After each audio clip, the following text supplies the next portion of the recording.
The head of Hezbollah in Lebanon has taken to television today to respond to the 2 days of explosions across the country that targeted pagers and walkie-talkies of members of the militant group. Now, Sayyed Hassan Nasrallah blamed Israel for the attacks, and he said they have crossed a red line. He also said it was a severe blow to Hezbollah. And in the meantime, officials in Lebanon have updated the number of people who have been killed and injured in these 2 days of attacks.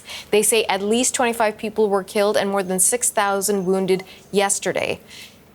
Multiple media outlets have quoted anonymous security sources saying Israel's intelligence agency, Mossad, is to blame for the attacks. Israel has not commented.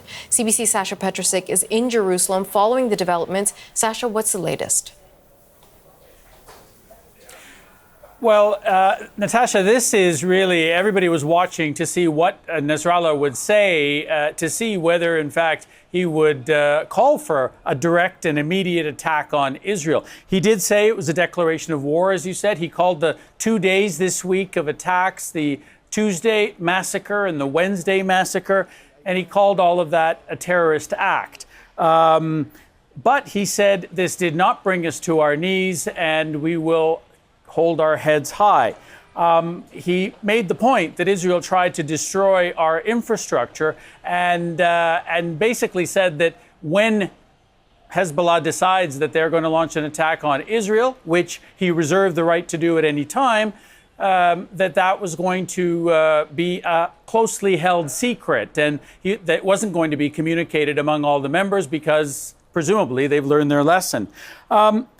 He did sort of hint at what any sort of a retaliation could mean. So far, Hezbollah has been firing rockets across the border and drones as well. Israel has been going in and hitting weapons depots and other facilities with their jets. But it has been very close to the border between Israel and Lebanon. He has said that since Israel crossed a red line, hitting the middle of Lebanon, the hint here was that maybe Hezbollah would cross that same line and hit further into Israel itself whenever it does respond. But he didn't say when that response would be or in what form it would be. One other thing to note is that in some ways there was already a response from Israel to all of this, because as he was speaking, there were two sonic booms over Beirut as Israeli jets flew low and made their point known. I have to tell you one other thing. We're also hearing the Israeli government is announcing that 2 of its soldiers have been killed on the border as well. So that situation is obviously heating up very quickly. Natasha? That's right, Sasha. Some of these details just coming out right now on the wires about those 2 Israeli soldiers. The Israeli military reporting on Israel's N12 news network that one person was killed by a drone and the other by an anti-tank missile fired, they say, by Hezbollah across the Lebanese border. And Sasha, this really speaks to the much bigger concern that really we've all been talking about since October the 7th about a wider, expanded series of conflicts and wars in the region. Where do things stand between Israel and Hezbollah at this point? Well, it's about as tense as it's been since October 7th, or rather October 8th, when the war in the north actually started. Until now, both sides have in their deeds shown that they're really not interested in this all-out war. But over the past week, I have to say the tone has changed here and perhaps there now as well.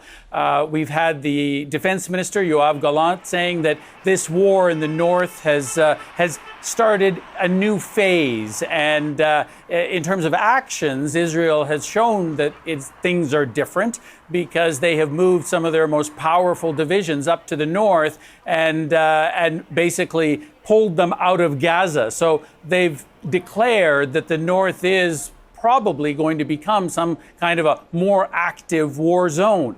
But we still don't know, because so far it's been a lot of threats that have been crossing the border along with these rockets and other missiles. And neither side has taken the step yet of, sort of triggering that all-out war that everybody is fearing. The Americans are working diplomatically to try to prevent. Others are saying, don't do it.